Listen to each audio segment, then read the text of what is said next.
अस्सलाम वालेकुम स्टूडेंट्स। आज हमने अपना चैप्टर नंबर 9 का टॉपिक नंबर 9.8 स्टार्ट करना है, जो कि है पोलराइजेशन से रिलेटेड। ये पोलराइजेशन बेसिकली एक प्रोसेस है जिसमें हम अनपोलराइज्ड लाइट को चेंज करके पोलराइज्ड लाइट में कन्वर्ट कर देते हैं। इसको हम कहते हैं प्रोसेस ऑफ पोलराइजेशन। ठीक है, अब पोलराइजेशन है क्या कि हम लोगों को पता है कि लाइट जो है ना वो एक इलेक्ट्रोमैग्नेटिक वेव है। ठीक है, लाइट जो है वो एक इलेक्ट्रोमैग्नेटिक वेव है। ठीक है, यह मैं आपसे यूँ कह देती हूँ कि अगर हम ट्रांसवर्स वेव या लॉन्गिट्यूडनल वेव में बात करें ना, तो लाइट जो है वो एक ट्रांसवर्स वेव की कैटेगरी में आती है, ट्रांसवर्स वेव की कैटेगरी में आती है।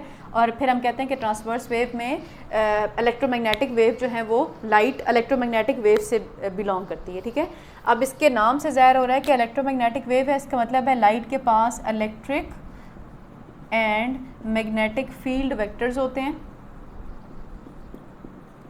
फील्ड वेक्टर का मतलब होता है डायरेक्शनल वेक्टर्स होते हैं ना, क्योंकि लाइट जो है वो प्रोड्यूस होती है by the vibration of electric charge particle. इसका मतलब है ये जो इलेक्ट्रिक चार्ज पार्टिकल्स होते हैं ये डिफरेंट डायरेक्शन में वाइब्रेट करते हैं, तो फिर हमारे पास लाइट प्रोड्यूस होती है। या हम यूँ कह सकते हैं कि ये जो ऑर्डिनरी लाइट है ना, बहुत कॉमन सी मिसाल है कि अगर आप सुबह सुबह जब आप देखते हैं कि जो सूरज से निकलने वाली लाइट होती है, वो जो सन की रेडिएशन होती है ना, वो डिफरेंट डायरेक्शन की तरफ मूव कर रही होती है ना, या डिफरेंट डायरेक्शन में आपकी तरफ आ रही होती हैं।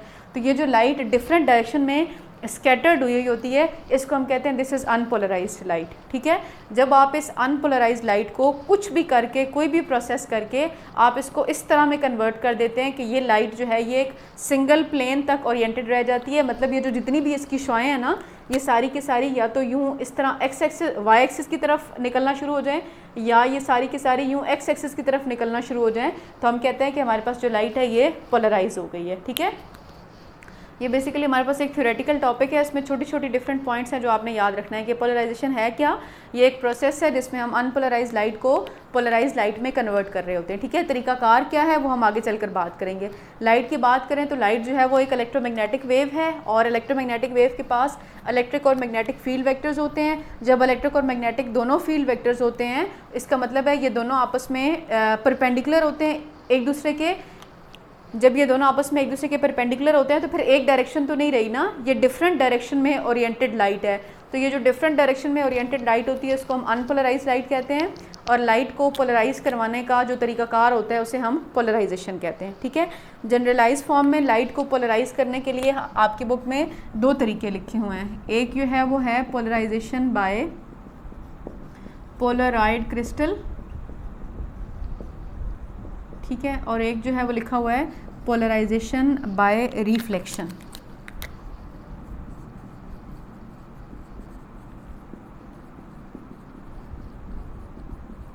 अगर हम पोलराइड क्रिस्टल की बात करें तो ये एक स्पेशल टाइप ऑफ क्रिस्टल है जो एक स्पेसिफिक मटेरियल से मिलकर बना होता है, और ये अपनी केमिकल प्रॉपर्टी की वजह से लाइट को सिंगल प्लेन में ओरिएंट करवा देता है। तो हम कहते हैं कि ये जो है वो लाइट पोलराइज हो गई है। ठीक है, अब जब भी हम किसी भी पोलराइज्ड क्रिस्टल की बात करते हैं ना, तो हम कहते हैं कि फॉर एग्जांपल ये हमारे पास किसी भी सोर्स में से निकलने वाली लाइट है जो कि डिफरेंट डायरेक्शन में मूव कर रही है। जब आप इस अनपोलराइज्ड लाइट को किसी भी पोलराइड क्रिस्टल से पास करवाएंगे ना, ये इस तरह से पोलराइड क्रिस्टल, अब देखिए इस क्रिस्टल के अंदर ये जो मैंने लाइन लगाई है ना, इसको हम कहते हैं दिस इज क्रिस्टलोग्राफिक एक्सिस। ठीक है, तो इसकी प्रॉपर्टी क्या होती है कि वो तमाम लाइट रेज जो इसके क्रिस्टलोग्राफिक एक्सिस के पैरेलल आ रही हैं ना, ये उनको सिर्फ अपने अंदर से अलाउ करता है कि पास हो जाएं, बाकी तमाम लाइट्स को ये ब्लॉक कर देता है। इसका मतलब है यहाँ से जो लाइट निकलेगी वो सिर्फ ये इस तरह से इस डायरेक्शन में होगी। तो अब जो लाइट होती है इसे हम कहते हैं दिस इज़ पोलराइज्ड लाइट। ठीक है, यानी कि आपने अनपोलराइज्ड लाइट को जो डिफरेंट डायरेक्शन में स्कैटर्ड थी उसको आपने एक पोलराइड क्रिस्टल से पास करवाया। पोलराइड क्रिस्टल से पास करवाने के रिजल्ट में हुआ क्या कि इसने अपनी केमिकल प्रॉपर्टी की वजह से सिर्फ उस लाइट को अपने अंदर से अलाउ किया कि वो गुजर जाए जो लाइट उसकी क्रिस्टलोग्राफिक एक्सिस के पैरेलल थी। बाकी सारी लाइट को इस क्रिस्टल ने ब्लॉक कर दिया। तो सिर्फ इसके पैरेलल वाली जो लाइट थी क्रिस्टलोग्राफिक एक्सिस के पैरेलल जो लाइट की रेस थी उनको इसने अपने अंदर से अलाउ किया कि वो पास कर जाएं। तो इस केस में लाइट सिंगल प्लेन में ओरिएंटेड हो गई है, तो हम इसे कहते हैं ये पोलराइज्ड लाइट है, ठीक है। फिर वो आपको पोलराइजेशन बाय पोलराइड क्रिस्टल में बता रहा है कि अगर आप ना इकट्ठे दो पोलराइड क्रिस्टल इस तरह से रखें कि वो दोनों आपस में एक दूसरे के साथ परपेंडिकुलर हों, तो इस केस में हमें सारी की सारी जो लाइट है वो ब्लॉक लाइट मिलती है। मतलब लाइट सारी की सारी ब्लॉक हो जाती है, आपके रिजल्ट में आपको कोई भी लाइट नहीं मिलती है।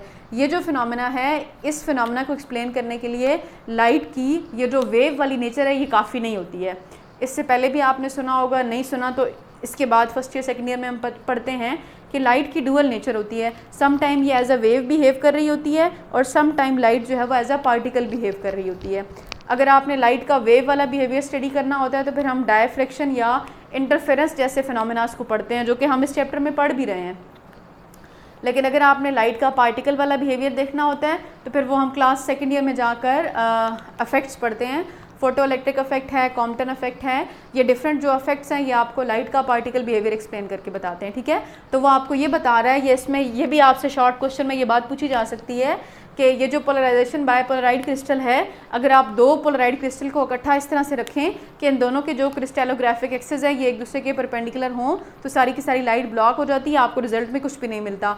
इस किस्म का जो फिनोमेना है इसको एक्सप्लेन करने के लिए लाइट की वेव नेचर काफ़ी नहीं है, इसको एक्सप्लेन करने के लिए आपको लाइट की पार्टिकल नेचर को डिस्क्राइब करना पड़ेगा, ठीक है। थर्ड जो पोलराइजेशन बाय पोलराइड क्रिस्टल है उसमें वो आपको बता रहा है कि जी फॉर एग्जांपल आपके पास कोई भी अनपोलराइज्ड लाइट है, ये देखिए ये आपके पास अनपोलराइज्ड लाइट है, ठीक है। आप इसको एक पोलराइज़र से पास करवा रहे हैं, पोलराइज़र से पास करवाने के बाद ये इसके क्रिस्टलोग्राफिक एक्सिस है, लाइट एक सिंगल प्लेन में आ गई है, ठीक है। देन आप इसको एक एनालाइज़र से पास करवाएं, एनालाइज़र से पास करवाने के बाद लाइट जो है वो सिंगल डायरेक्शन में ओरिएंटेड आपको मिल जाएगी। तो इस तरह का जो प्रोसेस होता है इसमें लाइट आपको एक सिंगल प्लेन में ओरिएंटेड मिल गई है, इसको हम कहते हैं ये पोलराइजेशन बाय पोलराइड क्रिस्टल्स हो गई है, ठीक है। अब अगर यहाँ पर भी आप देखें ना तो पहले जो केस था या पहले जो कंडीशन थी, इसमें जो लाइट है इसकी इंटेंसिटी को मैं कहती हूँ कि ये जो अनपोलराइज्ड लाइट है, अनपोलराइज्ड लाइट है, इसकी इंटेंसिटी को मैं आई नॉट कहती हूँ। और जब लाइट यहाँ से पोलराइज हो गई है, इसका मतलब पोलराइज होने के बाद इसकी इंटेंसिटी हाफ हो गई है और हम इसको आई कह देते हैं। तो हम I is equals to I not cos theta, इस इक्वेशन के ज़रिए से intensity of the two lights को हम आपस में रिलेट कर सकते हैं। इसमें ये जो आई नॉट है ये अनपोलराइज्ड लाइट है और ये जो थीटा है ये एंगल बता रहा है कि किस एंगल पर जो लाइट पोलराइज होकर निकल रही है ना, तो वो किस एंगल पर बाहर निकल रही है, यानी कि उसका एंगल एनालाइज़र और जो लाइट है जो सिंगल प्लेन में कन्फाइंड है, इनके दरमियान में एंगल थीटा की वैल्यू क्या है, इसका कोसाइन का स्क्वायर भी होता है। अगर आप यहाँ पर वैल्यूज़ पुट करेंगे तो आप इंटेंसिटी ऑफ पोलराइज्ड लाइट को जो है वो कैलकुलेट कर सकते हैं। और ये जो इक्वेशन है इसको हम मुलर्स लॉ का नाम देते हैं, ठीक है। ये तो थोड़ी सी थ्योरेटिकल बातें थी जो आपको पोलराइजेशन बाय पोलराइड क्रिस्टल में बताई गई थी। अब एक दफ़ा इनको बुक से रीड कर लेते हैं, फिर हम नेक्स्ट जो है वो पोलराइजेशन बाय रिफ्लेक्शन पर बात करते हैं, ठीक है। अगर आप अपनी बुक का पेज नंबर 172 देखेंगे तो वो आपसे कह रहा है कि जी polarisation is a phenomena associated to transverse wave. Light is an electromagnetic wave. Electromagnetic wave is a special type of transverse wave that has both electric and magnetic field components. ठीक है, ये सारी बात मैंने आपको बताई। Ordinary a light consists of mixture of waves vibrating in all direction perpendicular to line of propagation. ये आपको वो बता रहा है कि ट्रांसवर्स वेव वो होती हैं जिसमें पार्टिकल्स ऑफ द मीडियम जो है वो perpendicular to direction of propagation of wave होते हैं। तो यहाँ पर ये आपसे कह रहा है कि ये जो लाइट की प्रोपोगेट करने की डायरेक्शन होते हैं, इसमें जो ऑर्डिनरी लाइट में पार्टिकल्स होते हैं वो हमेशा perpendicular to propagation of light होते हैं। Light emitted by the sun, lamp or a candle flame are created by electric charges that vibrate in a variety of direction, thus creating a mixture of electromagnetic wave that vibrate in several plane perpendicular to line of propagation as shown in the figure. तो वो आपको figure में बता रहा है कि एक electromagnetic wave है, उसमें E जो है वो इलेक्ट्रिक फील्ड वेक्टर को रिप्रेजेंट कर रहा है, B जो है वो मैग्नेटिक फील्ड वेक्टर को रिप्रेजेंट कर रहा है। तो आप देखें इलेक्ट्रिक और मैग्नेटिक फील्ड वेक्टर जो है वो आपस में हमेशा परपेंडिकुलर हैं, ठीक है। फिर कह रहा है a light that is vibrating in more than one plane is referred to as unpolarised light. It is possible to transform unpolarized light into polarized light. Polarized light waves light waves are polarized light waves are light wave in which the vibration occur in single plane. The process of transforming unpolarized light into polarized light is called polarization. तो मैंने आपको general जो information थी ये यहाँ पर बता दी ना कि लाइट जो है वो ट्रांसवर्स वेव की कैटेगरी में आती है, और ट्रांसवर्स वेव की बेस्ट एग्जांपल इलेक्ट्रोमैग्नेटिक वेव है। इलेक्ट्रोमैग्नेटिक वेव के पास इलेक्ट्रिक और मैग्नेटिक फील्ड वेक्टर होते हैं, और ये इलेक्ट्रिक और मैग्नेटिक फील्ड वेक्टर हमेशा एक दूसरे के परपेंडिकुलर होते हैं। तो चूंकि ऑर्डिनरी लाइट डिफरेंट डायरेक्शन में स्कैटर्ड होती है, इसलिए हम इसे कहते हैं ये अनपोलराइज्ड लाइट है। वो प्रोसेस जिसके ज़रिए से आप लाइट को एक डायरेक्शन में कन्फाइन करवा देते हैं, that is known as polarisation. फिर कह रहा है कि जी the most common method of polarisation include use of polaroid filter. अब अगली लाइन को आप बेशक मार्क कर लें, अंडरलाइन कर लें, आपने याद रखनी है कि polaroid filter are made up of special material that is capable of blocking all the plane of vibration of an electromagnetic wave and transmit only one plane of vibration. कि ये एक प्लेन ऑफ वाइब्रेशन को allow करता है कि transmit करे, बाकी सारे प्लेन ऑफ वाइब्रेशन को जो है ये ब्लॉक कर देता है। Polarides serve as a device that filter out one plane of vibration upon transmission of light through filter. Transmission का मतलब होता है लाइट जब इसमें से पास कर रही होती है, ठीक है। When unpolarized light is transmitted through a filter, it emerges as polarized light. Its intensity reduces to half with vibration in a single plane. देखिए मैंने आपको बताया ना कि इसकी जो इंटेंसिटी, पहले की जो इंटेंसिटी है अनपोलराइज लाइट की, जब वो पोलराइज होती है तो वो एक सिंगल प्लेन में आ जाती है। इसका मतलब है सिंगल प्लेन में आने की वजह से उसकी जो इंटेंसिटी है वो हाफ हो जाती है। यहाँ पर ये जो लाइट की रे बनाई है ना, इसको यूँ होना चाहिए कि इंटेंसिटी हाफ हो गई है और आई से रिप्रेजेंट करते हैं। क्यों? बिकॉज ये लाइट पहले वाई एक्सिस की तरफ थी ना, एनालाइजर से पास होने के बाद ये एक्स एक्सिस में कन्वर्ट हो जाती है, यानी कि इसका जो एक्सिस ऑफ ओरिएंटेशन है वो चेंज हो जाता है। पहले अगर वाई था तो फिर एक्स हो जाएगा, पहले अगर एक्स था तो फिर वाई हो जाएगा। A polarized filter is able to polarize light because of chemical composition of the filter material. In the same manner, ये बात फिर आपने याद रखनी है जो मैंने अभी आपको बताई थी ना कि in the same manner two polarized filters oriented with their polarization axis perpendicular to each other will block all the light. This observation could never be explained by the particle nature of the wave. कि ये जो observation है ये wave की जो particle nature है वो इस ऑब्जर्वेशन को एक्सप्लेन नहीं कर सकती। इसके लिए आपको वेव्स की जो वेव वाली लाइट की जो वेव वाली नेचर है उसका यूज़ आपको करना पड़ेगा। अगर मैंने पहले एक्सप्लेन करते हुए वेव वाली नेचर बोल दिया तो वो बाय मिस्टेक था। मतलब जैसे बुक में लिखा हुआ है कि इसको एक्सप्लेन करने के लिए हमें लाइट की वेव नेचर को देखना पड़ेगा, पार्टिकल नेचर जो है वो इसको एक्सप्लेन नहीं कर सकती। फिर कह रहे हैं when unpolarized light pass through a polarized filter, its intensity reduces to half and only light parallel to the grid axis with the polarization filter is allowed to pass. Next जो है वो आपको डायग्राम बनाकर बता रहा है कि पहले लाइट को पोलराइज़र से पास करवाया गया है, फिर लाइट को एनालाइज़र से पास करवाया गया है। तो इनकी जो इंटेंसिटी है वो equation I is equals to I not cos square theta से कैलकुलेट की जा सकती है। थीटा जो है एंगल है transmission axis of the analyser and polariser के दरमियान में, कि पोलराइज़र और एनालाइज़र जिस एक्सिस पर पड़े हुए हैं ना या जिस एंगल पर पड़े हुए हैं इनके दरमियान में जो भी एंगल है वो हमें थीटा की वैल्यू दे देगा, ठीक है। फिर कह रहा है कि जी I naught is the intensity of unpolarized light, intensity of wave before passing through the polarizer filter. The equation is known as Moll's equation. ये जो equation है इसको हम Moll's equation के नाम से याद कर रहे होते हैं।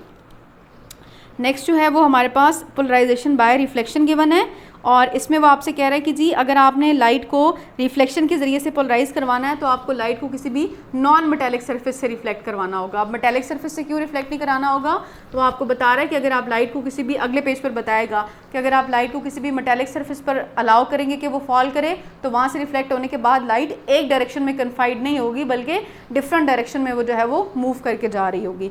तो इसके बाद वाली लाइन आप याद रखेंगे कि the amount to which polarisation occur depend upon the angle at which the light incident to the surface and material of the surface. कि अगर आपने लाइट को रिफ्लेक्शन के ज़रिए से पोलराइज करवाना है तो वो दो बातों पे डिपेंड करेगी। एक एंगल पे डिपेंड करेगी कि आप किस एंगल से लाइट को फॉल करवा रहे हैं, और दूसरा वो डिपेंड करेगी सरफेस ऑफ द मटेरियल पे। इन दोनों फैक्टर को माइंड में रखते हुए आप लाइट की पोलराइजेशन के बारे में बात करेंगे। नेक्स्ट लिख रहा है कि जी metallic surfaces reflect light with the variety of vibrational direction. Such reflected light is unpolarised. जैसे मैंने आपको बताया ना कि अगर आपने रिफ्लेक्शन करानी है तो नॉन मेटालिक सर्फेस से करानी है। अगर आप मेटालिक सर्फेस यूज़ करेंगे तो फिर लाइट पोलराइज नहीं होगी क्योंकि वो डिफरेंट डायरेक्शन में स्कैटर्ड होगी। However, non-metallic surface such as water reflect light such that there is a large concentration of vibration in a plane parallel to reflecting surface के। इस केस में जो हमारे पास लाइट रिफ्लेक्ट होकर निकलती है वो सिंगल प्लेन में ओरिएंटेड होती है, तो हम इसे पोलराइज्ड लाइट कहते हैं। A person viewing object by means of light reflected off non metallic surface will often perceive a glare if the extent of polarisation is large. कह रहे हैं कि अगर लाइट का जो एक्सटेंट है ना, यानी कि इंटेंसिटी जो है वो अगर लार्ज है तो उसको एक पोलराइज्ड लाइट में भी एक चमक महसूस होगी।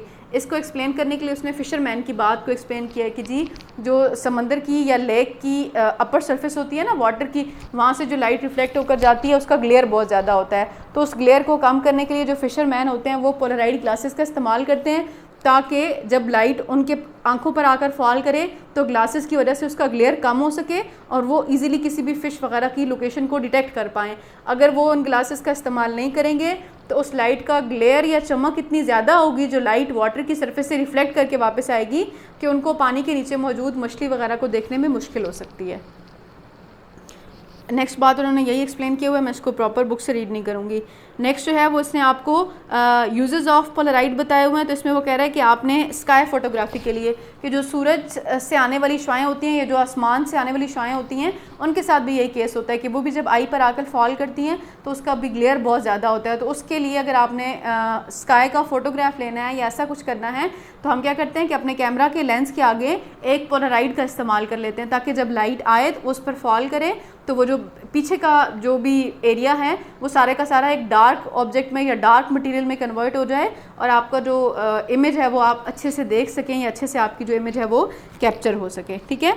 नेक्स्ट वो आपको स्ट्रेस एनालाइज़र में बता रहा है कि जी स्ट्रेस एनालाइज़र में हम पोलराइड क्रिस्टल्स का इस्तेमाल कर रहे होते हैं। कैसे कि वो कह रहा है कि अगर when a light passing through a plastic each colour of visible light is polarised within its own direction. अब देखिए जो विजिबल लाइट है वो डिफरेंट कलर की लाइट होती है ना, मतलब मल्टी कलर्स होती है। तो वो कह रहा है कि हर कलर जो है वो लाइट का वो हर कलर जो है लाइट का वो अपनी डायरेक्शन में ही पोलराइज्ड होता है। कह रहा है कि अगर आप किसी भी प्लास्टिक को दो पोलराइजिंग प्लेट्स के दरमियान में रखते हैं तो जो लाइट जब वहाँ से पास करती है यानी कि रिफ्लेक्ट कर रही होती है ना, तो आपको डिफरेंट कलर्स की लाइट मिलती है।